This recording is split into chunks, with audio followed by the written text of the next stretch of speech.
तर शिवसेनेचे आमदार चंद्रकांत पाटलांविरोधात एकनाथ खडसे न्यायालयात जाणार आहेत। बिबट्याला पकडण्यादरम्यान बिबट्याला काठीनं मारल्याचा खडसेंचा आरोप आहे। एकनाथ खडसेंकडून कोर्टात याचिका दाखल करण्यात आली आहे। बिबट्याला मारल्याप्रकरणी चौकशी करून गुन्हा दाखल करण्याची मागणी करण्यात आली। वन विभाग आणि आमदारांना सुनावणीसाठी हजर राहण्याचे कोर्टाने आदेश दिले।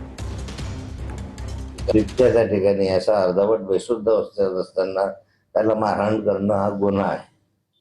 जाणीवपूर्वक एखाद्या वन्य प्राण्याला अशा रीतीने त्रास देणं आणि त्याच्या मृत्यूस कारणीभूत होणं हाही एक प्रकारचा गुन्हा असू शकतो आणि त्या गुन्ह्याच्या संदर्भामध्ये चौकशी करावी, तपास करावा आणि यामध्ये याच्यावर जे काही दोषी असतील त्यांच्या विरुद्ध कार्यवाही करावी असं पोलीस स्टेशनला आणि फॉरेस्ट अधिकाऱ्यांना विनंती केली होती। परंतु त्यांनी याच्यामध्ये कोणत्याही प्रकारचा गुन्हा नाही म्हणून माझी विनंती अमान्य